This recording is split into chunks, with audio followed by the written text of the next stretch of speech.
الحمد لله الحمد لله الذي بنعمته تتم الصالحات وبفضله تتنزل الخيرات والبركات وبتوفيقه تتحقق المقاصد والغايات. أشهد أن لا إله إلا الله وحده لا شريك له وأشهد أن سيدنا محمدا عبده ورسوله وصفيه من خلقه وحبيبه. اللهم صل وسلم وبارك على سيدنا محمد وعلى آله وصحبه ومن سار على نهجه إلى يوم الدين. أما بعد فيا عباد الله اتقوا الله فقد فاز المتقون. يقول الله تبارك وتعالى في محكم كتابه: يا أيها الذين آمنوا اتقوا الله حق تقاته ولا تموتن إلا وأنتم مسلمون. Ma'asyiral mu'minin, sidang Jumat rahimakumullah. Di antara tanda kebesaran Allah yang Allah tunjukkan kepada umat manusia, yang juga menjadi bukti kebenaran risalah Nabi Muhammad, Allah Subhanahu wa taala perjalankan kekasihnya di momen yang berat, di momen yang sulit, tahapan kehidupan di mana Rasulullah melalui hari-hari yang berat, tahun penuh duka. Allah Subhanahu wa taala perjalankan kekasihnya bukan sekedar untuk diperlihatkan tanda-tanda kebesarannya dari proyek-proyek yang telah ditinggalkan para rasul dan nabi yang diutus sebelum Nabi Muhammad.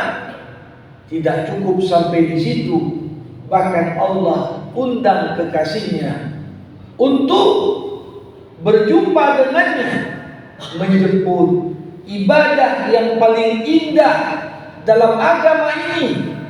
Itulah dia ibadah sholat. Peristiwa Isra dan Mi'raj bukan sekedar bagian dari peristiwa dalam lembaran sejarah, tapi ini merupakan peristiwa yang kemudian menjadi inspirasi, bahkan membuka pandangan manusia di abad-abad berikutnya betapa luas alam semesta beserta segala ciptaan Allah di dalamnya, dan betapa Allah Subhanahu wa taala Maha Kuasa atas segala sesuatu. Ma'asyiral mu'minin, walaupun ibadah sholat sebagaimana yang dijelaskan oleh para sejarawan sudah diajarkan Rasulullah sebelum Nabi Muhammad diisra dan dimi'rajkan, karena di awal Islam Nabi pun telah mengajarkan kepada para sahabat yang komitmen untuk masuk ke dalam agama ini tata cara sholat. Nabi ajarkan kepada mereka sholat, walaupun di saat itu belum turun perintah sholat fardu 5 waktu. Namun ini menggambarkan kepada kita betapa posisi strategis sholat di antara ibadah-ibadah yang disyariatkan dalam agama ini. Bahkan Rasulullah dalam sebuah hadis pernah mengatakan, la khaira fi dinin la salata fi. Tidak ada kebaikan pada agama manapun yang tidak ada salat di dalamnya. Menggambarkan kepada kita berbeda dari kewajiban-kewajiban lain. kewajiban ini bukan hanya menyertai setiap mukmin 5 waktu sehari semalam, tapi inilah ibadah yang tidak ada alasan bagi seorang lelaki muslim untuk meninggalkannya. Karena Rasulullah mengatakan kepada kita semua, "Shalli qa'iman, fa in lam tastati fa qa'idan, fa in lam tastati fa muttaji'an." Salatlah kau berdiri. Kalau kau sakit tak mampu untuk berdiri, salatlah duduk. Kalau kau pun tak mampu duduk, salatlah berbaring. Bahkan ketika seorang tatkala berbaring tak mampu melakukan apapun dalam kondisi yang sangat lemah sekali, para ulama bahkan mengatakan salat dengan isyarat, menggambarkan bagaimana kewajiban ini tidak gugur, yang mengekspresikan dan mengisyaratkan kepada kita betapa kita semua sangat membutuhkan salat dalam kehidupan kita. Jamaah rahimakumullah, tidak berlebihan kalau dikatakan potret umat di sepanjang zaman akan berbanding lurus dari potret solat yang dilaksanakan oleh setiap individu muslim. Tatkala individu muslim bukan sekedar solat, tapi ada 2 poin penting yang berkaitan erat dengan perintah solat. Qad aflahal mu'minun alladzina hum fi salatihim khashi'un. Sukseslah orang-orang yang beriman. Merekalah orang-orang yang khusyuk dalam salatnya. Ini acuan pertama. Salat bukan sekedar gerakan-gerakan tanpa makna. Salat bukan sekedar bacaan-bacaan yang sekedar dibaca, tapi bagaimana salatnya orang yang beriman tercermin dari salat yang mampu menggapai kualitas khusyuk. Bukan hanya pada acuan pertama ini, masih di surah yang sama Allah katakan walladzina hum ala salawatihim yuhafizun. Merekalah orang-orang beriman yang senantiasa menjaga dan memelihara salatnya. Salat bukan sekedar khusyuk yang merupakan ruh dari salat, tapi setiap mukmin dituntut menjaga salatnya, menjaga salat dengan khusyuknya, menjaga salat dengan kaifiatnya, menjaga salat pada waktunya, dan menjaga bagaimana dampak salat harus mampu mencegahnya dari perbuatan keji dan mungkar. Ma'asyiral mu'minin, jamaah rahimakumullah, maka tidak mengherankan kalau dikatakan bahwasanya kewajiban salat adalah kewajiban yang paling kompleks, kewajiban yang paling komplit, karena di dalamnya tercermin dan tergambar kewajiban-kewajiban yang lain. Dalam salat ada puasa. Bagaimana orang yang sedang mendirikan salat tidak makan, tidak minum dalam salatnya, karena makan dan minum di antara pembatal salat, maka bisa dikatakan tatkala seorang salat ditegakkan pula di dalamnya nilai-nilai puasa. Di dalam salat juga tercermin zakat. Baik zakat dalam pengertian bagaimana kita membersihkan harta atau kita mensucikan hati. Setiap orang yang salat mengalokasikan waktu yang merupakan modal paling penting dalam hidup ini. Boleh jadi bagi orang-orang yang berpikiran materialistis, waktu adalah uang. Untuk apa aku habiskan untuk ibadah ini? Berapa banyak uang yang bisa aku dapatkan kalau sekiranya aku berdagang atau melakukan aktivitas ekonomi lain? di saat seorang sholat, bukan membiarkan sholat di sisa-sisa waktu, tapi justru dia alokasikan waktu sholat. Inna sholata kanat 'alal mu'minin kitaban mawquta. Salat adalah kewajiban yang jelas ditetapkan kapan waktunya, kapan berawal dan kapan berakhir, dan tidak ada amalan yang lebih utama daripada as-salatu fi awwali waqtiha, salat di awal waktu. Dalam salat juga terdapat proses zakat terhadap hati orang yang salat. Bagaimana hati yang bersih? Qalbun salim, hati yang telah melalui proses pembersihan dari segala bentuk penyakit-penyakit hati. Itulah hati orang yang mampu mencapai derajat khusyuk. Sebagaimana hati yang demikian pula yang mampu dengannya kita menjaga komitmen akan sholat. Belum lagi ketika kita lihat, bahkan dalam sholat pun tercermin makna haji. Bagaimana di antara manasik haji kita semua melakukan tawaf mengelilingi Ka'bah, Baitullahil Haram, dan tentunya di antara syarat yang ditetapkan dalam sholat, hendaklah setiap orang itu sholat mustaqbilal qiblah, menghadap kiblat. Tentunya ini bagi yang tahu. Tapi bagaimana kemudian menghadap arah kiblat itu sedikit banyak mencerminkan ada nilai haji bahkan dalam sholat. Maka dikatakan sholat itu adalah maksudul maqasid, tujuan yang dituju. Sehingga amalan ini bukan sekedar menjadi amal pelengkap, bahkan Nabi tidak ragu mengatakan al-farqul ladzi bainana wa bainahum as-shalah faman tarakaha faqad kafar. Pembeda antara kita dan mereka dari golongan kafir adalah sholat.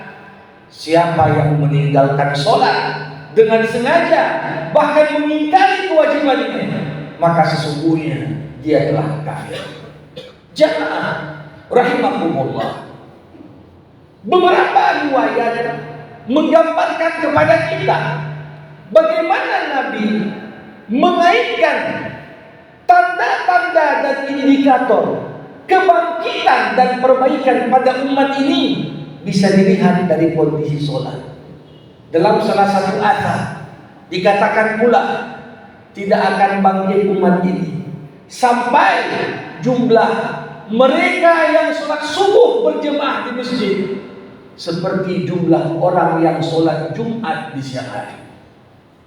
Betapa kontras, banyak masjid dengan kapasitas yang besar dibangun dengan niat agar jangan ada orang yang di waktu sholat Jumat dia mungkin duduk di luar masjid atau bahkan duduk di bawah tenda karena tak mampu ditampung oleh jumlah kapasitas yang ada masjid.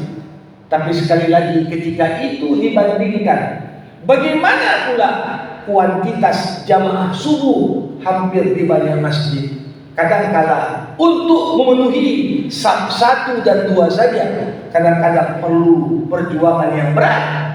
Bukan di kondisi hujan, bukan di kondisi bencana, bahkan di waktu-waktu yang bisa dianggap cukup normal. Jamaah rahimakumullah, disinilah bagaimana sholat perlu menjadi awal perbaikan bagi setiap kehidupan mukmin. Tidak ada perbaikan ke arah yang lebih baik kecuali diawali dari perbaikan kualitas sholat.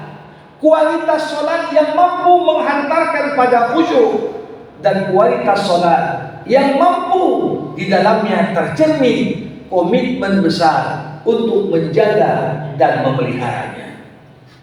Bagaimana Rasulullah menggambarkan tatkala sholat sudah mampu menghantarkan derajat khusyuk, seorang komitmen dengan sholat, bahkan tidak ada sesuatu apapun di muka bumi ini yang lebih menyenangkan hati seorang mukmin melebihi sholat. Wa ju'ilat qurratu a'yunin li fis shalah, dan dijadikanlah sholat itu sebagai penyejuk hatiku, kata Rasul. Bayangkan Rasulullah Muhammad SAW, pemimpin umat manusia, yang bukan hanya sekedar memikirkan urusan pribadinya, memikirkan urusan keluarganya, memikirkan urusan sahabatnya, tapi memikirkan umat manusia sampai akhir zaman. Cukup mampu kita bayangkan beban yang ada di pundak dan pikiran Rasulullah. Tapi apa yang dikatakan Nabi? Setiap kali waktu sholat hampir tiba, Nabi bersegera mencari Bilal seraya berpesan kepadanya, alihna biha ya Bilal, istirahatkanlah kita dengan sholat wahai Bilal. Bagaimana pundak dan pikiran, beban kehidupan, tatkala seorang mengambil wudu dengan penuh khidmat. Bagaimana ketika seorang hamba mengangkat kedua tangannya bertakbiratul ihram. Ini adalah momen-momen yang digambarkan oleh Rasul, momen penuh kegembiraan, sehingga dikatakan as-salatu mi'rajul mu'min. Kalau Nabi dimi'rajkan semata-mata untuk memberikan setawar sedingin, digembirakan Rasulullah. Ketika beliau didustakan, ketika beliau ditinggalkan, ketika beliau menghadapi beragam bentuk kepenatan kehidupan, disinilah datang momentum sholat sebagai momen paling bahagia. Itulah Mi'raj. Dan kita pun bisa merasakan hal yang sama ketika sholat dikerjakan dengan penuh kekhusyuan dan komitmen untuk menjaganya, karena sholat adalah mi'rajnya orang-orang yang beriman. Jamaah rahimahumullah. Untuk itulah bagaimana kita semua perlu senantiasa mengingat, awali dengan perbaiki sholatmu, maka Allah akan perbaiki hidupmu. Perbaiki sholatmu, niscaya Allah akan perbaiki hubunganmu dengan pasangan hidupmu. Perbaiki sholatmu, niscaya Allah akan perbaiki hubunganmu dengan stakeholder, orang-orang yang terikat dengan pekerjaanmu. Perbaiki sholatmu, niscaya Allah akan benahi hubunganmu yang kusut dengan sesama anggota masyarakatmu. Begitulah pesan penting lewat ibadah sholat, yang merupakan ibadah yang paling utama dan paling menyejukkan hati bagi orang-orang yang beriman. Barakallahu li wa lakum fil Qur'anil azim, wa nafa'ani wa iyyakum bima fihi minal ayat wal dzikril hakim. Aqulu ma tasma'un, fa in kana shawabu fa min Allah, wa in kana khata fa minni wa min asy-syaitan. Ud'ullah wa antum muqinuna bil ijabah.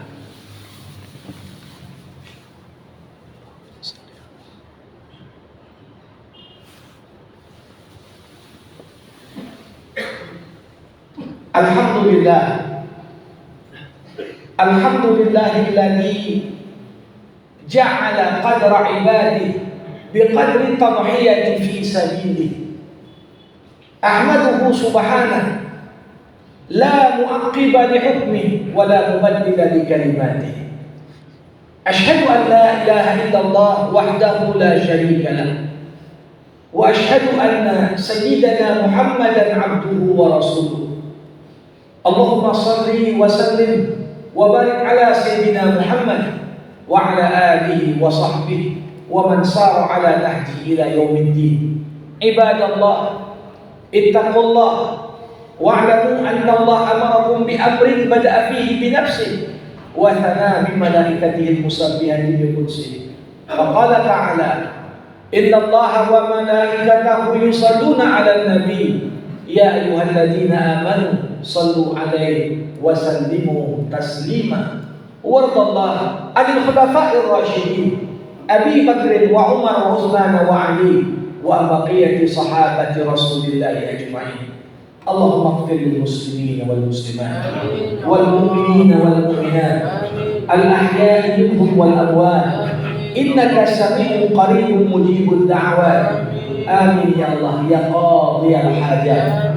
Allahumma a'izz al-islam wal muslimin wa adhill asy-syirka wal musyrikin wansur man nasara ad-din واخذل من خذل المسلمين وعليك بأعداء الإسلام فإنهم لا يعجزونك. اللهم اجعلنا مقيم الصلاة ومن ذرياتنا. ربنا وتقبل دعاء. ربنا آتنا في الدنيا حسنة وفي الآخرة حسنة وقنا عذاب النار. عباد الله، إن الله يأمر بالعدل والإحسان وإيتاء ذي القربى وينهى عن الفحشاء والمنكر والبغي يعظكم لعلكم تذكرون. فاذكروا الله العظيم يذكركم واشكروه على نعمه يزدكم واسألوه من فضله يعطيكم ولذكر الله أكبر والله يعلم ما تصنعون. أقم الصلاة.